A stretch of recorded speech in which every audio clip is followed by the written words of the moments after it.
पहेली है जो कभी नंगे पांव से आंगन में खेली है जो कभी इंद्रधनुष बन के खनकती है कलाई में, वही शक्ति है नारी जो कविता कली कहानी बन जाती, जिसकी एक करवट वक्त को बदल जाती, जो प्यार से रुतबा दे शाहों से ऊंचा, जो जिद पे आ जाए तो समय को बदल देती, वही शक्ति है नारी।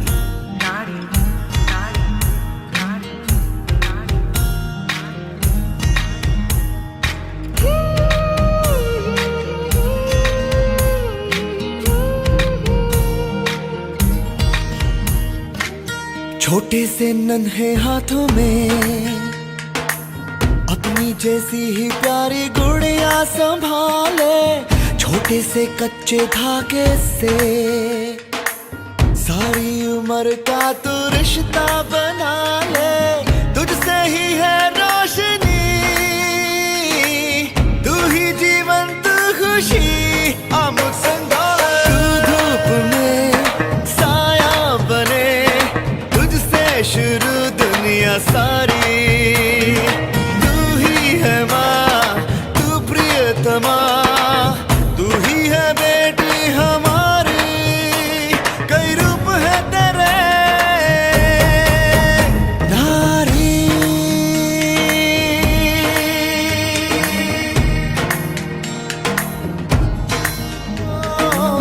कभी तू घर लक्ष्मी, कभी तू विद्या का दीपक जलाए, कभी तू माँ काली, कभी तू ममता का आंचल फैलाए, डोर तू प्यार की, तू आस तू आरती, अमुक संगाले तू जो चले कुदरत चले, तुझसे समय की सवारी,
शक्ति अमुक संगाले साया बने, तुझसे शुरू दुनिया सारी, तू ही है माँ, तू प्रियतमा, तू ही है बहना दुलारी, तू जो चले कुदरत चले, समय की सवारी,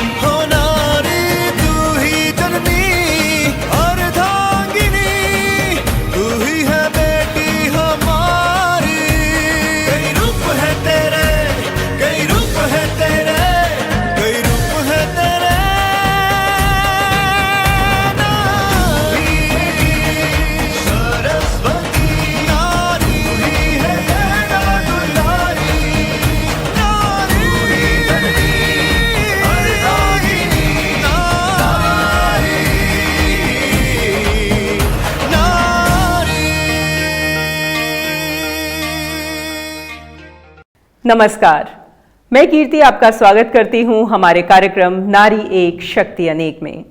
नारी जो जननी है, ये अधिकार ईश्वर ने सिर्फ नारी को ही दिया है और ये अधिकार उसको पुरुषों से अलग बनाता है। आजकल महिलाएं हर क्षेत्र में पुरुषों के साथ कंधे से कंधा मिलाकर चल रही हैं, लेकिन आज भी समाज में बहुत सारे पक्ष ऐसे हैं जहां पर नारी को सशक्तिकरण की जरूरत है। हमारे समाज को विमेन एम्पावरमेंट की आवश्यकता है और नारी को सशक्त करने के लिए पुरुष एक अहम भूमिका निभाते हैं। इसीलिए आज नारी सशक्तिकरण पर चर्चा करने के लिए हमारे साथ में उपस्थित है एक पुरुष पैनल। श्री रमेश चंद्र विश्वकर्मा जी IIT रुड़की से सिविल इंजीनियर हैं। आपको 13-14 देशों का अंतर्राष्ट्रीय अनुभव प्राप्त है। Sir airports and highway construction project management expert हैं और आप दुबई बेस्ड हैं। हमारे साथ उपस्थित हैं श्री नीरज गुप्ता जी। नीरज गुप्ता जी बिजनेसमैन हैं और एक समाज सेवी हैं। समाज के हर वर्ग के लिए आप कार्यरत हैं। हमारे साथ उपस्थित हैं श्री दुष्यंत दुबे जी, जो पिछले 2 दशकों से मीडिया में कार्यरत हैं। आप विभिन्न कार्यक्रमों के प्रोड्यूसर भी रह चुके हैं। आप सभी का हमारे कार्यक्रम में स्वागत है।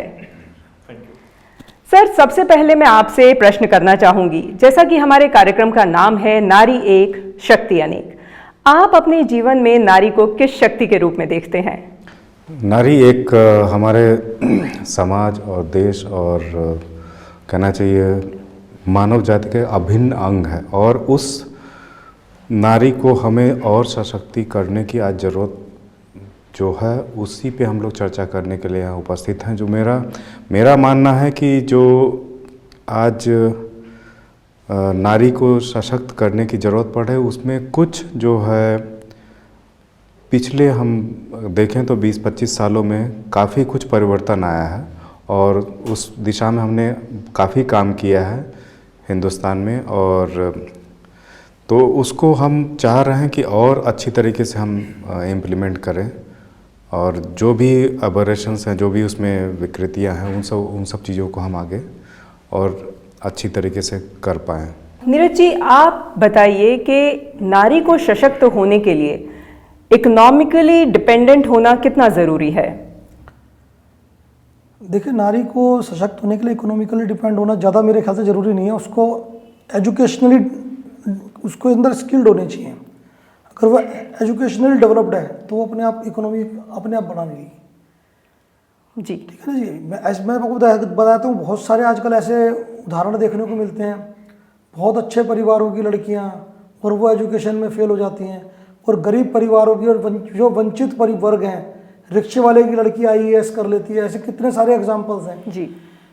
पैसा जरूरी नहीं है, उसे अच्छी एजुकेशन, एक अच्छा उसे वातावरण एक अच्छा मिले, उसके अंदर एक फ्यूचर की प्लानिंग हो, उसके दिल में कुछ जज्बा हो, उसने कुछ गोल सेट करना उसके लिए ज़रूरी है कि मुझे ये करना है, और उसके लिए उसे प्रयत्न करना और उसे थोड़ा सा सपोर्ट की ज़रूरत है। नारी बहुत कुछ कर सकती है। बिल्कुल बिल्कुल, आपने बिल्कुल ठीक कहा। दुष्यंत जी, आप मीडिया के क्षेत्र से ताल्लुक़ रखते हैं, तो आप बताइए कि मीडिया जो कि औरतों के लिए एक कहा जाता है कि अच्छी फील्ड नहीं है, तो इस बारे में आपकी क्या राय है? देखिए, जहाँ तक मेरी पर्सनल राय है, मीडिया अच्छा फील्ड नहीं है। पहले तो मैं ये बिल्कुल मानने के लिए तैयार नहीं हूँ, और ख़ास करके औरतों के लिए मैं शायद अपने इस 2 दशकों की, जैसे आपने बात बोली, मेरे ख्याल में ऐसा कुछ भी नहीं है। सही और गलत इक्वली पुरुष और महिला दोनों पे ही डिपेंड करता है। अगर आप सही हैं नहीं तो आप किसी भी फील्ड में सही नहीं हैं, और आपके साथ वहीं गलत होगा जहां आप खुद गलत हैं। और रही महिलाओं की बात, तो महिलाओं के लिए मेरे ख्याल में इससे अच्छा फील्ड और बहुत सारे हो सकते हैं, लेकिन मेरे पॉइंट ऑफ व्यू से मीडिया बहुत अच्छा फील्ड है। यहाँ महिला अपनी आज़ादी को अपने द्वारा और खुल के लोगों के सामने बता सकती है, लोगों के बारे में बता सकती है। और जहाँ तक इन चीज़ों में देखिए क्या है कि हम मीडिया के थ्रू बहुत लोगों के बीच में जल्दी अप्रोच होते हैं, करते हैं, और हम दिखते हैं। तो एक किसी चीज़ का समय के अनुसार, मतलब आप जो चेंज देखते हुए कहते हैं कि मीडिया के अंदर मतलब ये मीडिया का फील्ड लड़कियों के लिए सेफ नहीं है, ऐसा नहीं है। आई थिंक मीडिया का फील्ड बहुत सेफ है। हमें जहाँ तक पर्सनली लगता है कि मीडिया में ऐसा कुछ दिखाया गया है, ऐसा होता है, नहीं, ऐसा कुछ भी नहीं। दिखाना और होना वो प्रैक्टिकली अपने अपने ऊपर डिपेंड करता है। मीडिया तो इज क्वाइट सेफ फील्ड जी। यस सर, जब हम नारी सशक्तिकरण की बात करते हैं तो हम एक एज स्पेसिफिक हो जाते हैं। जहाँ तक मुझे लगता है कि जब सशक्तिकरण की बात हो रही है तो यंग एज स्पेसिफिक हम हो जाते हैं। आपके विचार में जो औरतें उम्र के एक पड़ाव को पार कर चुकी हैं, क्या उनको एम्पावरमेंट की ज़रूरत नहीं है? नहीं, जैसे हम नारी तो नारी ही है, वो नर पे भारी है। और इसी पर्सपेक्टिव मेरा जो अभी मानना है, जो हमारे प्रयास होने चाहिए वो हमारे समाज के मतलब समाज की नारी के विभिन्न एज ग्रुप को हमें एड्रेस करना है। हो क्या रहा है, जो मेरा अनुभव अभी ये है हिंदुस्तान के अंदर कि हम कुछ एज ग्रुप को, बच्चियों को, और जो अर्निंग एज है यानी 40 तक, उस तक जो हम लोग बहुत सपोर्ट करते हैं। जब तक उनकी कहना चाहिए काया सुंदर है और बाकी चीज़, तो उसमें जो है पुरुषों ने यहाँ पे उस चीज़ को सपोर्ट करने की कोशिश करी है। बट जहाँ 50 के पार हो जाती हैं महिलाएं, वहाँ पे हम अभी भी देख रहे हैं कि चाहे शहर हो चाहे गांव हो, दोनों जगह पे ये परिस्थिति है।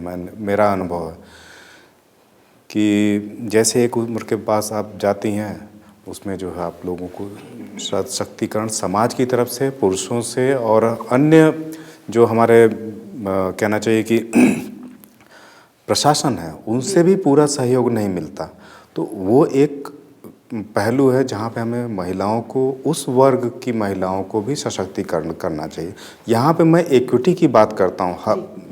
सरकार ने कानून तो बना दिए सबके लिए इक्वल, बट वो वर्ग जो है वो उसमें हमने जो है मतलब ध्यान नहीं दिया। उस जगह पे हमें इक्विटी, उनको भी इक्वल यानी हिस्सेदारी, समाज के जो नियम कानून है, लीगल सिस्टम है, उसमें उस महिलाओं को भी उतनी ही भागीदारी होनी चाहिए।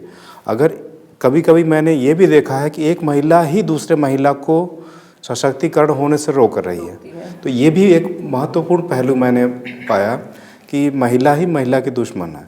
तो हम पुरुष से हम उम्मीद कर रहे हैं, ठीक है, अच्छी बात है, और हम पुरुषों को करना चाहिए, क्योंकि आप देखें कि पुरुष का अस्तित्व ही जो है महिलाओं के बगैर नहीं है।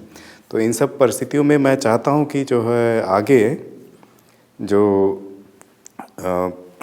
वो सेगमेंट है, वो वर्ग है जो छूट गया है, अब हम उसके बाद भी हम सोशियो इकोनॉमिक कंडीशन जो है, अब जब आप गांव में जा के देखिए और वहाँ पे रिमोट एरियाज़ में, जहाँ पे पहाड़ों पे आप जाके देखिए, पूरा का पूरा आप रोहड़ू चले जाइए हिमाचल में, वहाँ पे पूरा घर जो महिलाएं चलाती हैं, पूरा नेतृत्व देती हैं, वो अपने आप खुद अपने आप को सशक्त किए हुए हैं। वहाँ पे पुरुष ने उनको उतना सशक्त बनाने में सहयोग नहीं किया, लेकिन वो उनके अंदर वो आत्मशक्ति है जिसकी वजह से वो आगे आ रही हैं। तो अब उसी पर्सपेक्टिव मैं चाहता हूँ कि जो है हम पुरुषों को, जो गांव में आप चले जाइए नॉर्थ ईस्ट में या कहीं उत्तर प्रदेश के किसी गांव में, आप देखेंगे महिलाओं की स्थिति अच्छी नहीं है। उनको जो है सामाजिक तौर पे, आर्थिक तौर पे, राजनीतिक तौर पे, शिक्षा के तौर पे और साइकोलॉजिकली, लास्ट पॉइंट जो मैं कहना चाहता हूँ वो मनोवैज्ञानिक तौर पे उनको सशक्त करने की ज़रूरत है। तो मनोवैज्ञानिक तौर पे जब तक वो सशक्त नहीं होंगी, हम उनको मजबूती से आगे बढ़ने के लिए हम प्रेरित नहीं कर पाएंगे।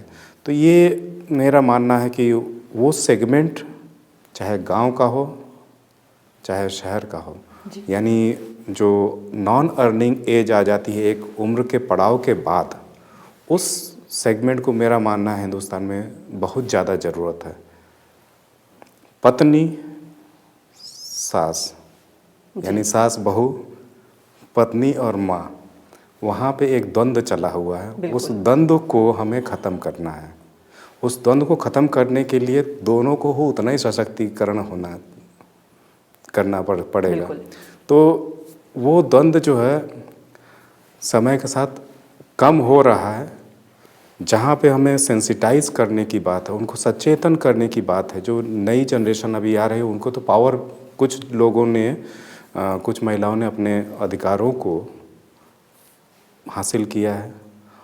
वहाँ पे हम कभी कभी मैं देखते हैं कि अधिकारों के साथ साथ कर्तव्य भी आते हैं। तो जब आप अधिकार आपको मिला है, सशक्तिकरण मिला है, तो वो सेगमेंट को एक महिला दूसरी महिला को क्यों नहीं सपोर्ट करती?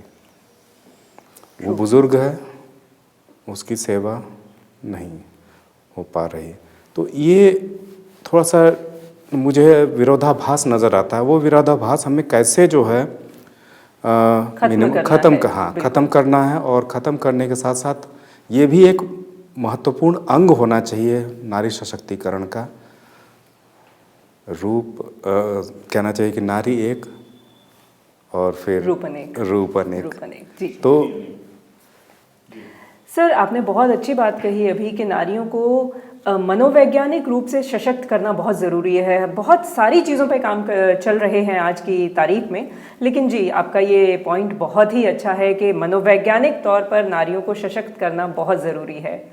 चलिए चर्चा को आगे बढ़ाते हुए नीरज जी, आपसे मैं प्रश्न करना चाहूँगी। हम बचपन से सुनते आए हैं कि हमारा जो समाज है ये पुरुष प्रधान समाज है, तो ये जो पुरुष प्रधान समाज है इसके बारे में आप क्या कहना चाहेंगे कि नारियों को सशक्त करने में पुरुषों की क्या अहमियत रहती है? देखिए, नारी को, पुरुष को भी और नारी को भी, दोनों को हर जगह हर स्थान पे एक दूसरे की आवश्यकता होती है। वो हर रूप में, वो माता के रूप में भी हो सकती है, वो बहन के रूप में भी हो सकती है, पत्नी के रूप में भी हो सकती है और बेटी के रूप में भी हो सकती है, किसी भी रूप में हो सकती है। इसी प्रकार पुरुष के भी हर जगह पुरुष के भी कर्तव्य होते हैं। हर जगह बिना पुरुष के ना तो नारी कामयाब हो सकती, ना बिना नारी के पुरुष कामयाब हो सकता। जी। एक पिता के रूप में एक व्यक्ति अपनी बेटी को अच्छी शिक्षा, अच्छा स्वास्थ्य देने के लिए प्रयत्न कर सकता है। पति के रूप में अपनी पत्नी को आगे बढ़ाने के लिए कोशिश कर सकता है। भाई के रूप में अगर उसकी बहन है, शिक्षा के लिए जा रही है, तो उसके लिए उसकी सहायता कर सकता है। पुत्र को अपनी माता का ख्याल रखना बहुत आवश्यक है। अभी जैसा कि अभी रमेश बताया भाई साहब ने, जो बुजुर्ग महिलाएं हैं, और देखिए स्त्री का जब तक सवाल है, स्त्री ठीक है, अभी इन्होंने बताया नारी ही नारी की शत्रु है। बिल्कुल। एक बहू, जैसे एक बेटी कहती है अपनी माता के लिए बेटी इंपॉर्टेंट है, बेटी जिस प्रकार अपनी माता से प्रेम करती है, उसी प्रकार अगर वह बहू अपनी सास से भी प्रेम करे, परिवार के अंदर सामंजस्य बना के रखे, प्रेम बना के रखे, परिवार की एकता ही परिवार की प्रगति के अंदर बहुत बड़ी एक कारगर साबित हो सकती है। जी। नारी को आगे बढ़ने के लिए जब उसके परिवार में शांति और सुख है तो नारी आगे बढ़ सकती है। यदि परिवार के अंदर ही सुख समृद्धि नहीं है ना, और सास बहू में कलेश है, तो नारी कभी जीवन में आगे नहीं बढ़ पाएगी। बिल्कुल बिल्कुल। दुष्यंत जी, जब हम नारी सशक्तिकरण की बात करते हैं तो हम एक अलग लेवल पर आ जाते हैं, लेकिन जो महिलाएं गांव में रहती हैं या जो महिलाएं शहरों में भी रहती हैं, लेकिन जो एक ग्रुप है जो बिलो पॉवर्टी लाइन आता है, उस क्लास में एजुकेशन की बहुत कमी है। कॉन्फिडेंस की तो खैर कमी है ही है, क्योंकि एजुकेशन नहीं है तो कॉन्फिडेंस नहीं है। तो वो जो ग्रुप है उसके लिए क्या किया जा सकता है सशक्त बनाने के लिए? वो महिलाओं के लिए क्या करना चाहिए समाज को? देखिए, इससे पहले जो दो क्वेश्चंस थे, जैसे सर ने बोला नॉर्थ ईस्ट और महिला का सशक्त होना वहाँ पे भी बहुत ज़रूरी है। एजुकेशन की बात आपने की कि एजुकेट होना बहुत ज़रूरी है। अब आपका जो प्रश्न है उसका मेरे पास मिला जुला आंसर है। जी। पुरुष प्रधानता पहला जो आपने बोला कि ये एक, मुझे नहीं लगता कि प्रूवन है कि पुरुष प्रधान है। ये प्रूवन नहीं है, ये टैग लाइन बना ली है, क्योंकि पुरुष को आपने बचपन से ही फ्रीडम दी है, माँ के पेट से ही फ्रीडम दे दी है। जी। आपने महिला को माँ के पेट से ही इन्फीरियरिटी कॉम्प्लेक्स दे दिया है कि ये बेटी है। मतलब आप आशीर्वाद भी ना, अगर आपको नहीं पता कि बेटी होने वाली है, बेटा होने वाला है, लेकिन आप आशीर्वाद भी जो देते हैं ये देते हैं कि अरे आपके बेटा हो, वो क्या नाम, दूधो, हाँ, पुत्रवती भवा, और वो आप मतलब जो है अब मेरा भतीजा ही होगा, तेरे बेटा ही होगा। आप शुरू से आपने ही एक महिला होते हुए महिला को ऐसी विशेष देना, ऐसा आशीर्वाद देना, तो आपने एक कॉम्प्लेक्स तो उसको पेट में ही देना चालू कर दिया, क्योंकि बच्चा भाषा पेट से ही सीखना चालू करता है। जन्म के बाद उसे एहसास होने लगता है कि मैं लड़की हूँ, इसलिए मेरे साथ बाउंडेशंस हैं। अब वो बाउंडेशंस को फेस करते करते जैसे जैसे वो बड़ी हो रही है, तो वो देखिए थी अब ये बाउंडेशंस को मुझे क्लियर करने के लिए मुझे परमिशंस लेनी पड़ेंगी। वो चाहे वो बाउंडेशंस घर में आने जाने से रिलेटेड हो तो परमिशंस, उसके पढ़ाई से रिलेटेड हो तो परमिशंस, उसकी एजुकेशन से रिलेटेड हो तो परमिशंस, उसके खाने पीने से रिलेटेड हो तो परमिशंस। अब जहाँ तक कि सर ने नॉर्थ ईस्ट की बात बोली थी, तो नॉर्थ ईस्ट में आप बिलीव करें, मेघालय में महिला सशक्तिकरण का इतना अच्छा उदाहरण मिलता है। वहाँ पे देखिए अच्छा उदाहरण वो इसलिए नहीं मिलता, मैं ये नहीं कि मैं पुरुषों के खिलाफ हूँ, लेकिन हाँ ये देखता हूँ कि पुरुष बच्चा होने के बाद पुरुष बच्चे को पालते हैं और महिलाएं बिजनेस करती हैं।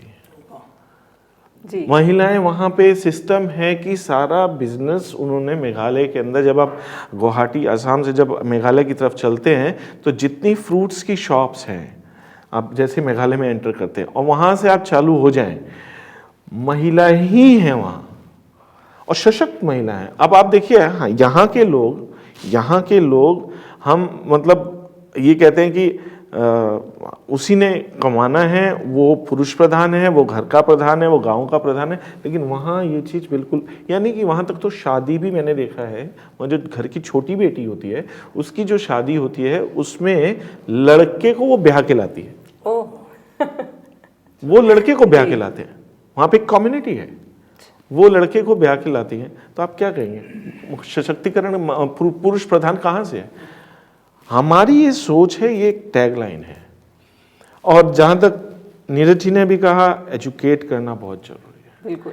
आपके प्रश्न के अनुसार पुअर्टी की जहां बात आती है, बिलो पुअर्टी लाइन, डेफिनेटली देखिए जहां पे भी आपने देखा, एक कहावत है हमने सुनी थी, मतलब मैं यूपी से बिलोंग करता हूं, तो कि गरीब की लुगाई गांव की भजाई, पुअर्टी। ऐसा क्यों होता है कि जिसके घर में पुअर्टी, जो बिलो पुअर्टी लाइन है, वो गरीब है, उससे दिखता है कि भाई इसके पास अर्निंग सोर्सेस नहीं है, तो वह पूरे गांव की बजाय भाभी भजाई हम हमारे यहाँ ये कर देना, भाभी हमारा ये कर देना, भाभी भाभी करके प्यार के साथ आपने काम निकाल लिया, क्योंकि आपको वहां पे लेस पेमेंट करना है और मैक्सिमम यूज करना है। मैं इसको यूज नहीं बोलूंगा जी, इसको मैं मिसयूज बोलूंगा। तो पुअर्टी लाइन की, जहां बिलो पुअर्टी लाइन की बात है ना, उसमें नीरज जी वाली बात, सर की बात, एजुकेशन होना बहुत जरूरी है। एजुकेट करें तो बिलो पुअर्टी लाइन होने के बावजूद आप हमेशा उभर सकते हैं। आप गरीब हैं, लेकिन अगर आपके पास एजुकेशन है तो आपको लोग रिस्पेक्ट देंगे। इसके साथ साथ आपका हेल्थ बहुत मैटर करता है। आपका पुअर्टी मतलब आपके पास एजुकेशन है, आपकी हेल्थ अच्छी है, तो आप बहुत कुछ आगे करते चले जाएंगे। आपने उदाहरण दिया कि एक रिक्शा वाले की बेटी आईएएस बन जाती है, डेफिनेटली। एक पैसे वालों के बच्चे ढंग से मतलब बात करना भी नहीं जानते, बिल्कुल सही बात है। तो बिलो पुअर्टी लाइन वैसे तो किसी का भी सर्वाइवल टफ होता है, नो डाउट, लेकिन वुमेन के लिए ज्यादा है, क्योंकि हम सिर्फ एक टैगलाइन के साथ जी रहे हैं कि ये पुरुष प्रधान संसार है। पुरुष प्रधान नहीं है। एजुकेशन, अच्छी हेल्थ, अच्छा लोगों को मतलब सपोर्ट, ये अगर रहेगा तो बिलो पुअर्टी लाइन रहने से कुछ नहीं होता। एक दिन वो लेकिन यहाँ पर बात फिर वही आ जाती है कि ये जो है पुरुष का ही रोल आता है, क्योंकि एक पिता ही है जो अपनी बेटी को शिक्षित कर सकता है, शिक्षा ही है जो महिला को सशक्त कर सकती है। तो हमारी बात वहीं पर आ जाती है कि पुरुष ही है जो सबसे पहले एक अपनी बेटी को, महिला को सशक्त करने की शुरुआत करता है। उसे करनी चाहिए, बिल्कुल उसे शुरुआत करनी चाहिए, करता नहीं है। क्योंकि बहुत आपको ऐसे उदाहरण भी मिल जाते हैं कि वो पुरुष मतलब अगेंस्ट है इसका, नहीं जाएगी, बाहर नहीं जाएगी। जी, आज भी समाज में ऐसी सोच के लोग हैं जो बेटियों को नहीं पढ़ाना चाहते, नहीं ये बाहर नहीं जाएगी, नहीं ये जीन्स नहीं पहनेगी। पॉलिटिकल बहुत इश्यूज आ जाते हैं, हम बहुत सारी ऐसी बातें सुनते हैं, मैं किसी का नाम नहीं लेना चाहता, लेकिन अच्छा नहीं लगता सुन के कि ये लोग सिर्फ अपने फायदे के लिए कुछ भी बोल देते। बिल्कुल। ऐसा कैसे? क्यों नहीं है भाई उनको कपड़े पहनने की आजादी? आपके देखने के नजरिए की आजादी है, उनके कपड़े पहनने की आजादी नहीं है। क्यों? ऐसा नहीं होना चाहिए। जी बिल्कुल नहीं होना चाहिए, लेकिन होता है, तभी हम आज यहाँ पर चर्चा कर रहे हैं। डेफिनेटली। और कोशिश करेंगे कि इस चर्चा का कुछ निष्कर्ष हम निकालें। सर, आपको विभिन्न देशों का अंतर्राष्ट्रीय अनुभव है, तो हम जब भारत के परिप्रेक्ष्य में बात करते हैं तो जी, महिलाओं को सशक्तिकरण की ज़रूरत है। पिछले 100 सालों से 200 सालों से सशक्तिकरण होता आया है, लेकिन आज भी बहुत सारे क्षेत्रों में ज़रूरत है। बाहर के देशों को लेकर आपका क्या नज़रिया है? क्या वहाँ पर भी वुमेन एम्पावरमेंट रिक्वायर्ड है आज की डेट में? देखिए, हिंदुस्तान में पहले राजा राम मोहन राय, उस ज़माने से देखें तो महिलाओं को काफ़ी इम्पोर्टेंस दिया गया। और कुछ परिस्थितियाँ ऐसी मतलब समय काल में ऐसी आई जिसकी वजह से ये प्रॉब्लम आई। और रही बात हिंदुस्तान में, ये तो इम्प्रूवमेंट, जैसे मैंने बोला कि काफ़ी सुधार हुआ है। और रही बात हम अंतर्राष्ट्रीय पर्सपेक्टिव में बात करें तो अंतर्राष्ट्रीय पर्सपेक्टिव में कुछ कंट्रीज़ हैं, जैसे मैंने तो काम मिडिल ईस्ट कहना चाहिए, नॉर्थ अफ्रीका और आपका central Asia, Pacific, South East Asia, इन सारे कंट्रीज़ में ही बेसिकली मैंने काम किया है। तो इसमें कुछ कंट्रीज़ ऐसे हैं कि जो कि अंडर डेवलप्ड हैं, कुछ अभी फॉर्म हुए 10-20 साल पहले, तो वहाँ पे संघर्ष है जी। वहाँ पे जेंडर बेस्ड यानी लिंग पे आधारित कहना चाहिए वायलेंस होते हैं। ओके। तो वो सब चीज़ें हैं, उतनी बुरी स्थिति हिंदुस्तान में नहीं है। तो मैंने देखा कि जो है फॉर एग्ज़ाम्पल कुछ कंट्री हैं, Fiji, Papua New Guinea, south East Asia में, उधर जो है सिनेरियो जो है बहुत ही ख़राब है। आदमी और औरत में कंप्लीट डिवाइड है।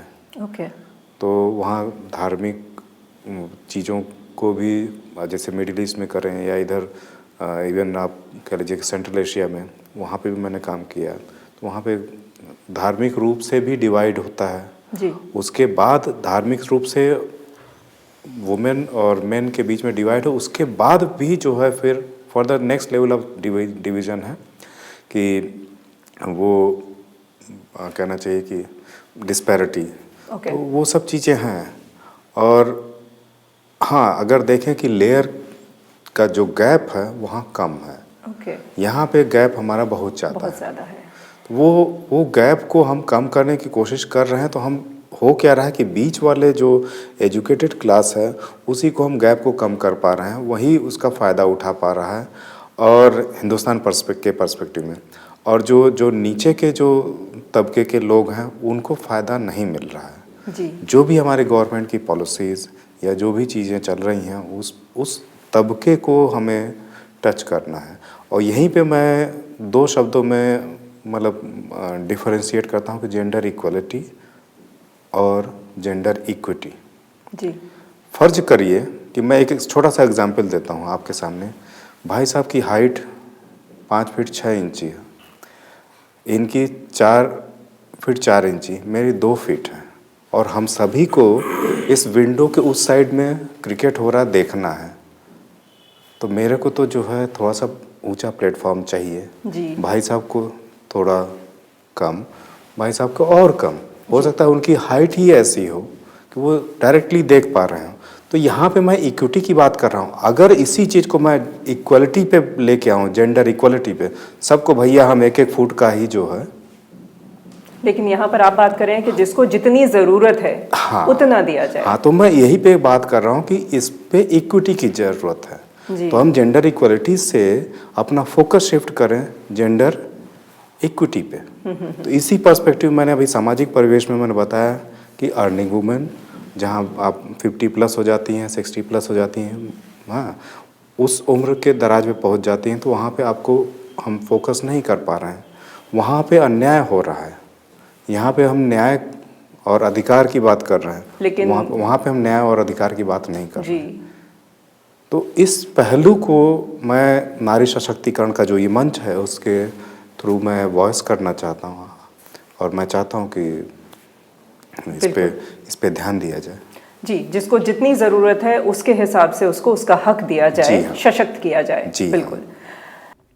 नीरज जी, अभी हमने बात की शिक्षा की, एजुकेशन की, गर्ल चाइल्ड एजुकेशन जो कि आजकल बढ़ रहा है, लड़कियों को शिक्षा दी भी जा रही है।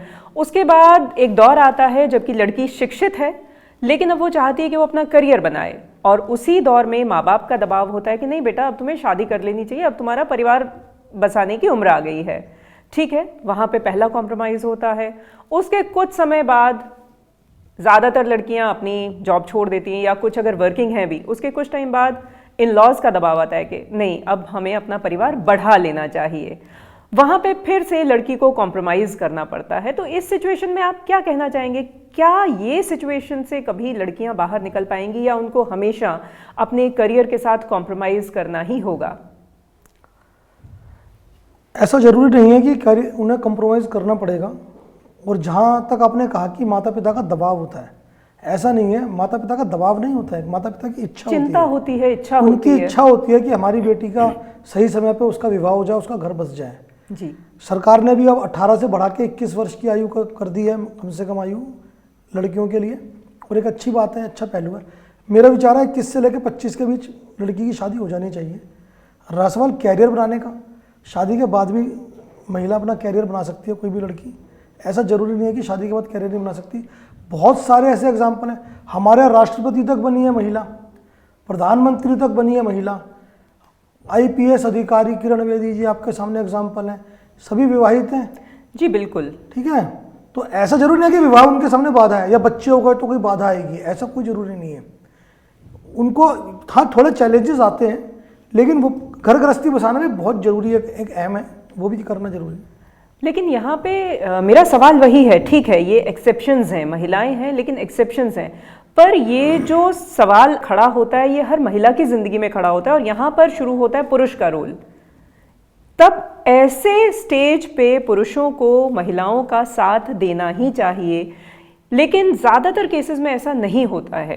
तो क्योंकि पुरुष हैं, उनको तो काम करना ही है, उनकी जिम्मेदारी है घर चलाना, तो तब ये होता है कि नहीं, क्योंकि लड़कियां, औरतें बच्चों की ज़्यादा अच्छी देखभाल कर पाएंगी, तो उनको अपने करियर पे कॉम्प्रोमाइज़ करना पड़ता है। बिल्कुल ठीक है। देखो जहाँ संयुक्त परिवार है, देखिए क्योंकि महिला के जब बच्चा हो जाता है, पुरुष अपनी नौकरी पे गया है, अगर महिला भी नौकरी पे जाएगी उस बच्चे का ख्याल कौन रखेगा? जी। जहाँ संयुक्त परिवार होते हैं, आज भी कई जगह संयुक्त परिवार हैं, वहाँ बच्चे का जो देख रेख है उनके दादा दादी करते हैं, वहाँ बहू को काफ़ी फ्रीडम मिलता है, बच्चों को अच्छे संस्कार भी मिलते हैं। आज एक उस चीज़ की बहुत ज़्यादा ज़रूरत है हमारे समाज को। आज क्या हो रहा है, पत्नी भी अपने काम पे गई है, पति भी काम पे गया है, आया के भरोसे बच्चा छोड़ के चले गए, वहाँ उन बच्चों को कोई संस्कार नहीं मिलता। जी, ये बहुत जरूरी है आज समाज के लिए। ठीक है, प्रगति करो, बहुत अच्छी बात है, जरूरी है, महिला को प्रगति करनी चाहिए, बहुत जरूरी है, लेकिन अपने संस्कारों को, अपने जो हमारे जो मूल्य हैं उन्हें हमें नहीं, सिद्धांतों को नहीं भूलना है, नहीं छोड़ना है। उनसे दूर होती जा रही है महिलाएं भी, जो आने वाली पीढ़ी है वो भी उनसे दूर होती जा रही है। ये बहुत अहम है ये चीज़। महिलाओं को ये भी देखिए, वो सास भी महिला है, बिल्कुल, बहू भी महिला है। रहा सवाल पति का, या तो पति नौकरी छोड़ के घर में बैठ जाए, उसकी पत्नी काम करने लगे, या तो पति अपना काम करे। ताली दोनों हाथों से बजती है, एक हाथ से नहीं बजती है। एक सामंजस्य बना के चलना पड़ता है। परिवार भी जरूरी है, बिल्कुल, आगे जनरेशन बढ़ानी भी बहुत जरूरी है। हम कहने लगे जी लड़कियों की विवाह मत करो जी, उन्हें 40 साल तक अविवाहित रख लो जी, उन्हें अपना कैरियर बनाने दो जी, वो और ज़्यादा खराब स्थिति हो जाएगी समाज के लिए। जो विवाह की उम्र है उस उम्र में विवाह हो जाना चाहिए, मेरा तो ये मानना है। जी, कैरियर बनाना ना बनाना ये उसके अपने ऊपर डिपेंड करता है। उनका जो परिवार है, जो नया परिवार है, जी, जो उसका ससुराल है, क्योंकि उसे आगे की जो जनरेशन है उसे भी एजुकेट करना है, वो भी उसी महिला को करना है, बिल्कुल, वो भी उसका कैरियर है। अगर उसका बच्चा डॉक्टर बन जाता है, उसका बच्चा पायलट बन जाता है, तो माँ का कैरियर ऑटोमेटिकली बन गया। क्या जरूरत है माँ को वो खुद डॉक्टर बने? एक पति अगर डॉक्टर होता है तो पत्नी को ऑटोमेटिकली डॉक्टर नहीं बोला जाता है हमारे समाज में। क्यों जी? क्यों जी दुष्यंत जी? हमारा जो भारतीय समाज है, यहाँ अगर पति कामयाब है, आजकल तो एक पति मंत्री है तो उसकी पत्नी को अपना भी मंत्री साहिबा बोलते हैं लोग, मास्टरनी जी बोलते हैं, हवलदारनी जी बोलते हैं, तो उसने थोड़ी ना कोई हवलदार की ड्यूटी करी, उसके पति ने करी। ये परिवार साथ चलता है। ये एक साइकिल के दोनों पहिए हैं। एक पहिया, ऐसा तो हो नहीं सकता कि एक पहिया आगे वाला निकल गया, पीछे वाला पीछे रह गया। अगर पति सक्सेसफुल होगा तो पत्नी ऑटोमेटिकली हो गई। ये एक सामंजस्य बना के चलने वाली बात है। ऐसा नहीं सोचना चाहिए कि मैं अपने पति से अलग हटके मैं अपना कैरियर बना लूँ। ये चीज़ भी सोचना गलत है मेरे विचार से। बाकी जो जैसा जो पैनलिस्ट हैं, जो सबकी राय होगी, मैं तो वही बोलूँगी।